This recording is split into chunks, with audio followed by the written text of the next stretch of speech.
Big TV భక్తి సమాచారం WhatsApp ఛానల్లో జాయిన్ అవ్వండి. అన్ని విశేషాలు ఎప్పటికప్పుడు తెలుసుకోండి. హాయ్ హలో నమస్తే ప్రేక్షకులందరికీ నమస్కారం అండి. ఈరోజు మన ఛానల్లో మళ్ళీ ఒక లేటెస్ట్ ఎపిసోడ్తో మీ ముందుకు రావడం జరిగింది.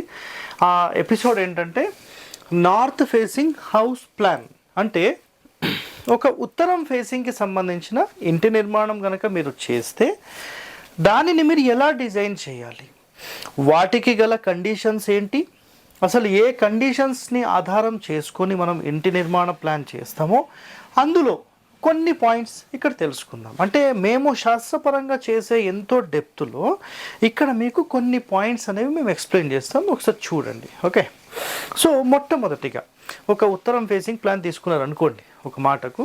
సో మొట్టమొదటిగా మీరు చేయాల్సింది ఏంటంటే ఇక్కడ దక్షిణ ఇల్లు అండ్ రెండోది వచ్చేసేసి నైరుతి ఇల్లు.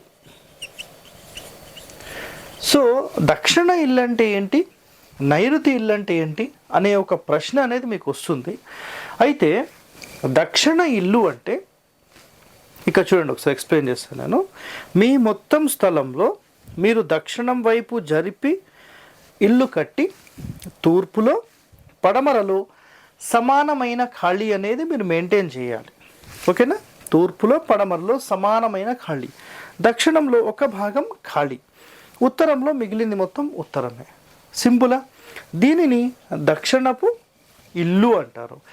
నైరుతి ఇల్లు అనుకోండి ఒక ఎగ్జాంపుల్. సో పడమర కంటే తూర్పులో కొంత ఖాళీ అనేది ఎక్కువగా ఉంటుంది. పడమరలో ఒక 3 అడుగులు ఉందనుకోండి, మీకు తూర్పులో 4 ఉండొచ్చు, 5 ఉండొచ్చు, 6 ఉండొచ్చు, కానీ ఉత్తరానికి మించి ఉండకూడదు. సో ఈ క్రమంలో మనము దక్షిణపు ఇల్లు కడుతున్నామా అండ్ నైరుతి ఇల్లు కడుతున్నామా అనేది ముందుగా మీరు తెలుసుకోవాలి. సార్ మీరు చెప్పింది అయితే బాగానే ఉంది, మేము యాక్సెప్టెడ్, బట్ మేము ఎలా తెలుసుకోవాలి దక్షిణపు ఇల్లు కట్టాలో అండ్ నైరుతి ఇల్లు కట్టాలో అనే ఒక ప్రశ్న వస్తుంది కదా. నేను ఒకటి క్లియర్గా మీకు చెప్తానండి. ఆ విషయం ఏంటంటే ముందుగా మీరందరూ కూడా మీ పేర్లకు మీ వర్గులకు అసలు మీరు ఇల్లు ఎక్కడ కట్టాలనేది ముందుగా తెలుసుకోవాలి. సో వీటికి సంబంధించిన ఎపిసోడ్ గతంలోనే మన ఛానల్లో రిలీజ్ అయిపోయింది. సో మీరు వీడియో చూడకుండా ఇవన్నీ సగం సగం చూసి ఎక్కడో ఒక వీడియో చూస్తే మీరే నష్టపోతారు. సో మనం ఒక శాస్త్రపరంగా వెళ్ళాలి అంటే నిజంగా అన్ని పాయింట్స్ మనం తెలుసుకున్న తర్వాత నిర్ణయం తీసుకొని ముందుకు వెళ్ళాలండి. ఇది ఖచ్చితమైన శాస్త్ర ప్రమాణం. సో మనం సగం సగం వీడియోలు చూసి మనం సగం సగం నేర్చుకొని మన ఇంటికి సగం సగం ఇంప్లిమెంట్ చేస్తే 100% మీరే నష్టపోతారు. అది మీరు ఎవరి వీడియో అన్నా చూడండి. ఇవన్నీ కూడా ఇక్కడ చెప్పేవన్నీ జస్ట్ ఫర్ ఇన్ఫర్మేషన్.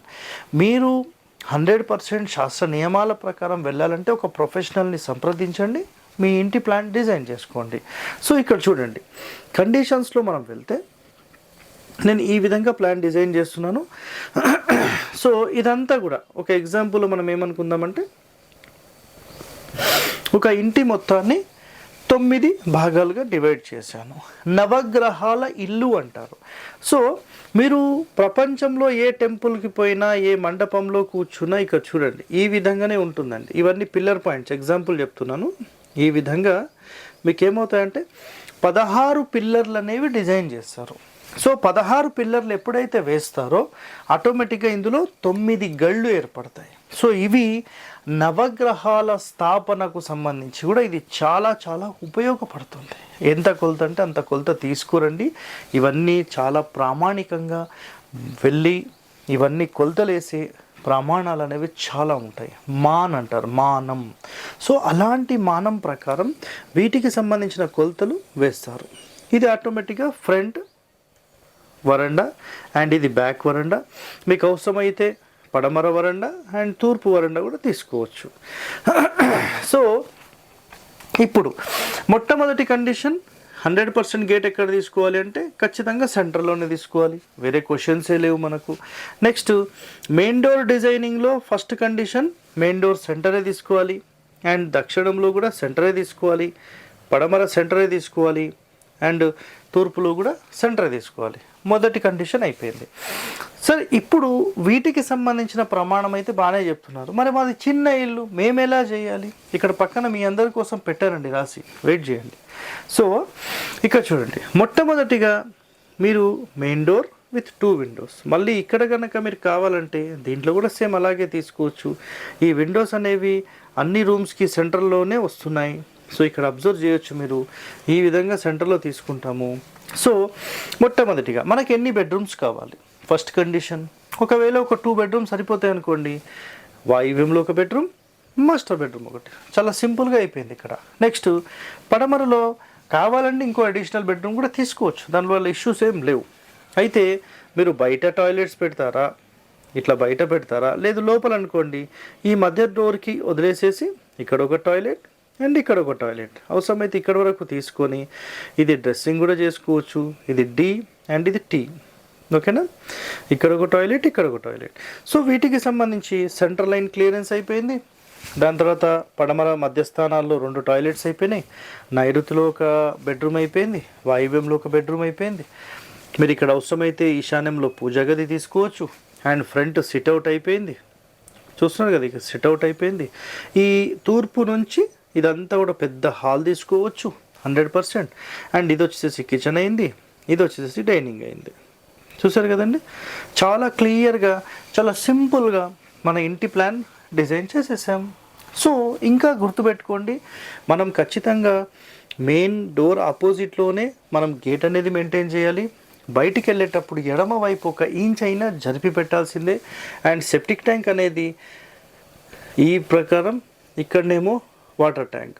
సో ఇక్కడ ఒక సెప్టిక్ ట్యాంక్, వాటర్ ట్యాంక్, ఈ 2 ప్లేస్మెంట్స్ కావాలంటే కూడా మీరు చేంజ్ చేసుకోవచ్చు అండి, దానివల్ల ఇబ్బంది ఏం లేదు.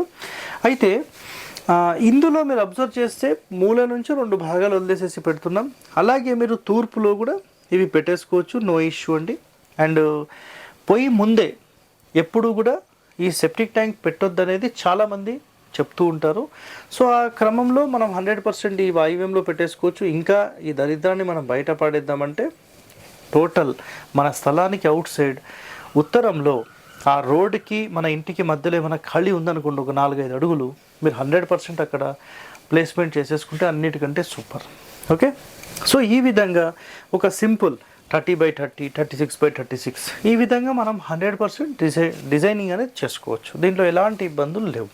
రైట్, ఇప్పుడు సార్ మాది చిన్న స్థలం, మరి మేమేం చేయాలన్నప్పుడు మీ అందరి కోసం చూడండి, సేమ్ ప్లాన్ ఇక్కడ గీస్తానండి, చేంజెస్ ఏమీ ఉండవు. సో ఇక్కడ చేంజ్ ఏముంటుందంటే, ఇక్కడ 3 బాక్సెస్ లాగా తీసుకున్నాం, అంటే 9 గళ్ళు వచ్చాయి కదా, ఇందులో కేవలం 6 మాత్రమే వస్తాయండి. ఇక్కడ అబ్జర్వ్ చేయండి. సో ఇది మధ్య సూత్రం అయితే, మధ్య సూత్రంలో గోడ కట్టుద్దు కాబట్టి కొంచెం పక్కకు తీసుకుంటున్నాం, 1 అడుగు, 1.5 అడుగులు, 2 అడుగులు పక్కకు తీసుకుంటాం. సో మళ్ళీ సేమ్, మళ్ళీ ఇది సేమ్, మళ్ళీ 6 గళ్ళు తీసుకుంటున్నాం. తీసుకున్న తర్వాత ఇది ఆటోమేటిక్గా మాస్టర్ బెడ్రూమ్ అయిపోయింది, ఇది ఆటోమేటిక్గా కిచెన్ అయిపోయింది. సో అప్పుడు ఈ రూమ్కి సంబంధించిన సెంటర్ డోర్ ఇక్కడ తీసుకొని, కిచెన్కి ఇక్కడ డోర్, ఇక్కడ ఆర్చ్ తీసుకుంటే ఇది సిట్అవుట్, ఇది హాలు, ఇది ఒక బెడ్రూమ్, అండ్ ఇక్కడ ఒక టాయిలెట్, ఇక్కడ ఒక టాయిలెట్, ఈ బ్రహ్మస్థానం మళ్ళీ క్లియర్ చేసుకోవాలి. సో ఈ విధంగా 1 బెడ్రూమ్, 2 బెడ్రూమ్స్, చిన్న సిట్అవుట్, ఇది హాల్, ఇది మన కిచెన్, అండ్ మెయిన్ డోర్ నుంచి ఎండ్ వరకు క్లియర్ ఓపెనింగ్. సో ఈ విధంగా తీసుకోవచ్చు. లేదు సార్ మాకు ఇట్లా కాకుండా ఇంకో రకంగా అంటే, కరెక్ట్ సెంటర్ డోర్ అంటే సెంటర్ లైన్ ఎక్కడ వస్తుందో అక్కడనే డోర్ పెట్టేసేసి ఇక్కడ పెట్టుకోవచ్చు. బట్ ఇందులో కొన్ని కండిషన్స్ ఏమవుతాయంటే, అంటే ప్రమాణం ప్రకారము కొంతమంది ఎక్స్పర్ట్స్ చెప్పిన విషయాలు, గురువుల నుంచి నేర్చుకున్న కొన్ని కండిషన్స్ ఏముంటాయంటే, ఖచ్చితంగా ద్వారం అనేది పూర్తి మూలకు పెట్టొద్దు, కనీసం 1.5 అడుగులు, ఒక 2 అడుగులు అలా ఈ వాయువ్య మూల నుంచి కానీ, ఈశాన్య మూల కానీ, ఇటు నైరుతి మూల కానీ, ఆగ్నేయ మూల కానీ ఖచ్చితంగా ఒక వాల్ రావాలి. దాని తర్వాత డోర్ స్టార్ట్ అవ్వాలి. అంటే దీని యొక్క అంతరార్థం ఏం లేదండి, ఏ రూమ్ అయినా సరే పూర్తి కార్నర్స్లో డోర్స్ పెట్టొద్దు, ఇది ఇక్కడ చెప్తున్న కండిషన్. ఓకే, సో ఈ క్రమంలో చూస్తే కనుక మనము ఈ డోర్స్ పెట్టే సిస్టమ్ అనేది చాలా చాలా ఇంపార్టెంట్. సో ఈరోజు వరకు మీరు తూర్పు, పడమర, ఉత్తరం, దక్షిణం 4 ప్లాన్లు కంప్లీట్గా చూసేశారు. సో ఇంకా మీకు ఎలాంటి డౌట్స్ ఉన్నా మీరు కామెంట్స్లో తెలియజేస్తే వాటికి సంబంధించిన ఒక స్పెషల్ ఎపిసోడ్ మీ అందరి కోసం పెడతాము. సో ఇలాంటి ఎన్నో రహస్యాలు వాస్తుపరంగా అధ్యయనం చేసి మీరు ఒక ఎక్స్పర్ట్ కావాలనుకుంటే మా ఛానల్ని వెంటనే సబ్స్క్రైబ్ చేసుకోండి, లైక్ చేయండి, 10 మందితో షేర్ చేయండి. ఓకే, ధన్యవాదాలండి. Thank you. For more videos like this, subscribe Big TV channel.